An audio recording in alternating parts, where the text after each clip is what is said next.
Salut à tous, donc voilà, petite présentation de mon vélo machine à laver. Donc machine à laver sans électricité. Donc là j'ai absolument rien dépensé pour ça, j'avais tout le matériel nécessaire chez moi. La machine à laver en fait c'est des amis qui avaient subi une inondation. Donc en fait le moteur ne marchait plus, donc bah, j'ai récupéré la machine et j'en ai fait une machine à laver sans électricité. Le vélo pareil, c'est un vieux vélo que j'avais sur le terrain. La roue avant, elle était défoncée et tout, donc bah voilà, recyclage à fond. J'ai fait petit châssis en bois hein, avec tige filetée, boulons, etc. Donc la roue arrière, donc voilà, hein, j'ai enlevé le pneu et la chambre à air.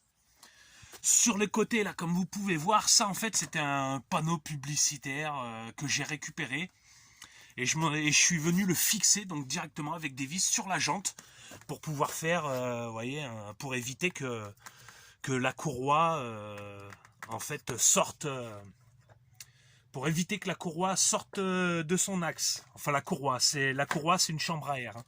Pour améliorer le système, je pense que ouais, avec une courroie ça irait mieux. Mais la chambre à air pour le moment ça le fait très bien. Pour avoir une meilleure accroche aussi, ce que j'ai fait c'est que j'ai découpé des bandes de pneus, hein, donc c'était des pneus du vélo, hein, et que je suis venu visser en fait, hop, directement encore une fois sur la jante. Donc ça offre une meilleure accroche. Pour la machine, donc voilà, hop, on met le linge dans le tambour, normal. Pour avoir l'eau, en fait, j'ai relié directement, donc j'ai le chauffe-eau instantané de la cabane hein, qui me permet d'avoir de l'eau chaude. Ben, j'ai tiré un autre tuyau, tout simplement, avec un robinet. Quand j'ouvre le robinet, là, hop, ça passe par le tuyau. Ça, c'est le tuyau d'origine hein, de la machine à laver. J'ai juste fait passer par ce trou là qui est là. Et donc on le voit là, hop, il arrive là, directement dans le trou où l'eau s'écoule hein, dans la machine. Hop, comme ça reste... bah, c'est de l'eau chaude, donc c'est plutôt cool. Hein. Pas besoin de faire chauffer rien du tout. Je tourne le robinet, j'attends un petit peu et ça marche. Pour esquiver, là, c'est le trou d'évacuation de l'eau. Hein. Quand j'ai fini hop, le lavage et puis ensuite l'essorage, je descends le tuyau et puis ça coule là dans le trou. Hein. Donc il n'y a pas de produit chimique. Là, ça c'est un bidon que j'ai récupéré, mais j'ai fait une lessive moi-même. Je ne vais pas vous donner la recette, vous tapez dans Google faire sa lessive. Moi c'est la lessive au savon de Marseille, hein, donc vrai savon de Marseille, hein. Il n'y a pas de produit chimique dedans. Il y a du bicarbonate dessous, de l'eau, enfin. Vous tapez faire sa lessive sur Google et vous verrez, vous trouverez sans problème et c'est très simple à faire. Comment j'ai fait? Donc voilà, il y a vraiment plusieurs façons de faire. Là, moi, je vous présente ma conception. Hein. Maintenant, ça, c'est vous qui voyez. Il y en a, ils coupent l'arrière, etc. Parce que ce qui risque de... Le problème qui risque d'y avoir, c'est en fait, vu qu'elle bouge, que le tambour, il bouge à la base, ça risque de taper sur les bords. Il y en a, ils ont carrément découpé l'arrière. Moi, j'ai plutôt fait un déport. Donc, ce que vous voyez là, ça c'est le cercle métallique qu'il y a sur toutes les machines et où passe la courroie à l'origine. Donc moi je l'ai dévissé ça, je l'ai sorti. Donc il y a le trou au centre où il y a le boulon, ben, tout autour de ce trou, moi j'ai fait j'ai percé 5 fois et je suis venu visser ça directement. Donc c'est une plaque en bois que j'ai coupée bah, au diamètre, hein, au même diamètre que le cercle d'origine et je suis venu le visser dessus. Comme ça me permet d'avoir un bon déport par rapport à l'arrière de la machine. J'ai rajouté une épaisseur, là c'est des planches rectangulaires, hein, comme vous pouvez voir. Hein. Donc pareil, que je suis venu visser directement dessus. Comme ça me donne encore plus d'espace. Un autre disque en bois que j'ai découpé. Hein.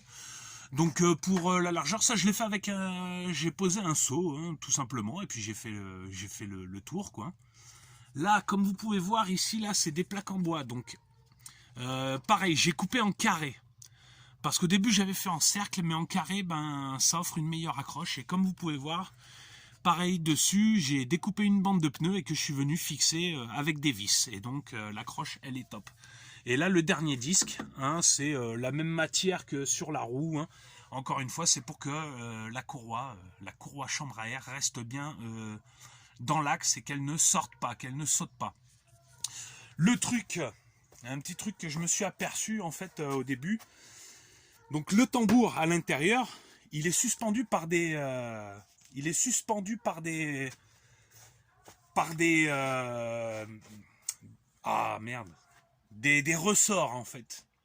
Ces ressorts, ça c'est au niveau de l'essorage, parce que quand on fait l'essorage que ça tourne très vite en fait, c'est ça qui fait bouger en fait le tambour. Alors c'est pour compenser hein, justement le mouvement du tambour quand on fait tourner très vite que les ressorts sont là.